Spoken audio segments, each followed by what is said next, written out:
by answering a couple of basic questions as it relates to miracles. So when I say the word miracle, we're all thinking about the same thing. So I want to answer a couple questions. One, I want to answer the question, what makes a miracle a miracle? And then we want to talk about what's the relationship between miracles and Christianity? Because Christians always believe in miracles, and it's like, do you have to believe in, miracles to be a Christian? And in fact, that's one of the questions I want to answer today is, do you have to believe in miracles to be a Christian? And do you have to believe all those miracle stories in the Bible in order to be a Christian? I mean, is that absolutely necessary? And so if you're not a Christian, or you used to be, or you're reconsidering faith, or you're considering faith for the first time, I want to actually, it's kind of a strange place to start a series. I want to begin with this question. I want to answer this one now. Do you have to believe in miracles to be a Christian? And the answer is yes, but you only have to believe in 2 miracles to be a Christian. So I want to talk about those 2. So if at any point in your life, even if it was back when you were more of a believer than you are now, but you're like, yeah, back then, or maybe it could be current. If you've ever asked God for a miracle or just hoped for a miracle, even if you weren't sure there was a miracle worker, would you be so bold as to raise your hand?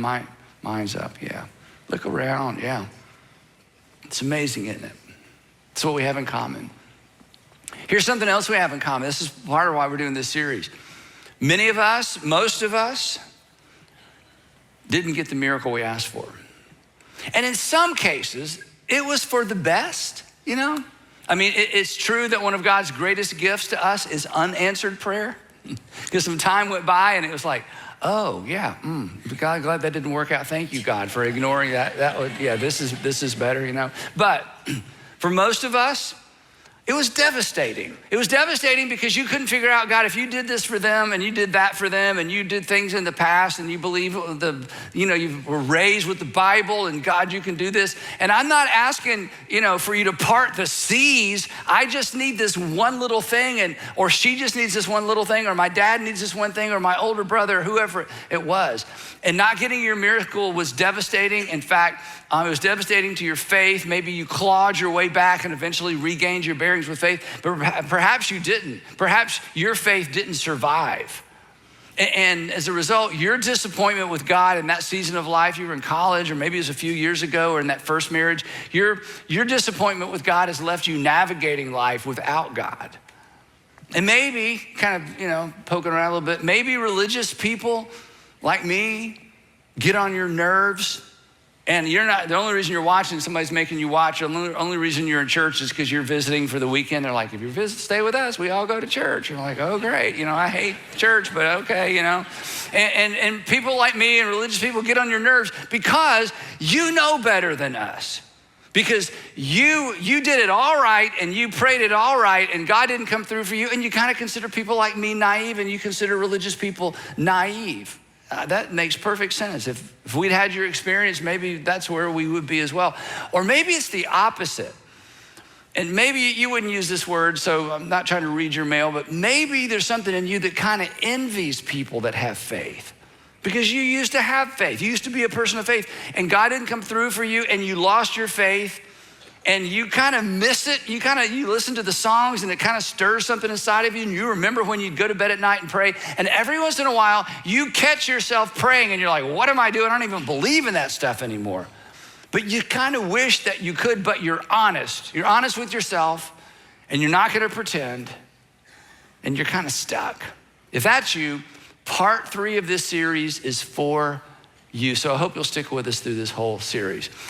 But today, as we launch this series, I want to back up and, this is going to be a bit of a lighter note message. In fact, it's going to be a bit academic.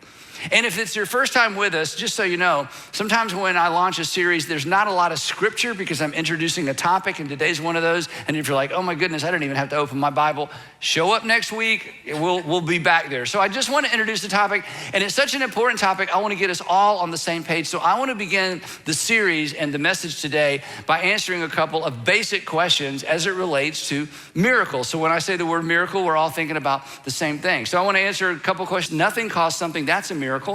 And if you believe we don't know, but whatever caused the universe was outside the laws of nature, that's a miracle too.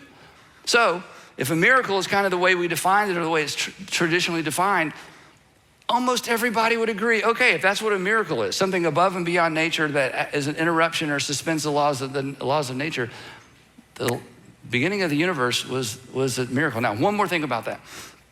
I did a series years ago. It's my favorite sermon series. It's called The Bible for Grown-Ups. And in that sermon, one of those messages, I go kind of do a deep dive into this. I just want to mention it real quick because this is so important. Okay, the point of the Genesis account of creation, since we're talking about the beginning, the point of the Genesis account of creation, in the beginning, God created the heaven and the earth. The point of the Genesis account of creation is not how God created the heavens and the earth. Is not how he did it. The point of the Genesis account is that God created the heavens and the earth. God, Yahweh, the Jewish God, who is the Christian God, that Yahweh created the heavens and the earth, not the menagerie and not the pantheon of pagan gods that the pagans believe somehow put together the universe. So when this was written, there was a Sumerian creation myth, there was an Egyptian creation myth, there was all these creation myths, and the Jews came along and said, no, you have it wrong. That it's not this gathering of gods whose bodies split apart to create the earth and the sea and all this stuff due to this intergalactic conflict between the gods. They're like, that's not how it happened. There is one God.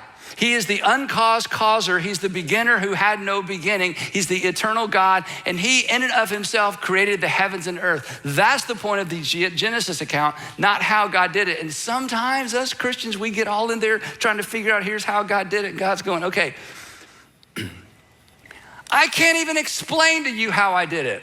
Because you have itty bitty minds. You only use 10% of your brain. How do you think I'm gonna explain this to you, okay? You're still trying to figure out how to use your cell phone, okay? And how to download an app, and you want me to explain to you how I created something from nothing. Anyway, so the point is that Christians take the Genesis account seriously because the point of the Genesis creation account is that God did it.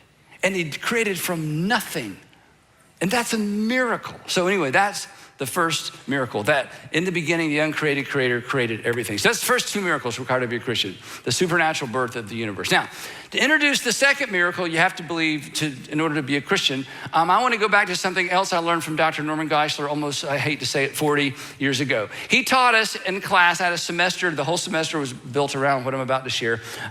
He taught us what is commonly referred to as the classical apologetic method. And the classical apologetic method is essentially, there's several versions of this, but the version he taught us, there's 5 statements that serve as the foundation of the entire Christian faith. 5 statements that serve as the foundation of the Christian faith. And in these 5 statements, we bump into the second miracle that everybody has to believe in if you're gonna follow Jesus. Now, he spent an entire semester building these 5 statements. I'm gonna do it in about 8 minutes, okay? So we're gonna go really fast, but again, I just want you to see the context for why this second miracle is so important, but more importantly, why you can believe it happened. So here they are, these 5 statements. I'm gonna give you the first 2 together because they go together. Number 1 statement is God exists, which means miracles are possible. So we spent several weeks talking about all the arguments for the existence of God. And then we spent about a week talking about if God exists and God is outside time and space and God created nature, that God then controls nature and consequently he can intervene when he wants to, so therefore miracles are possible. The third statement is a hard right turn, okay? This is so important.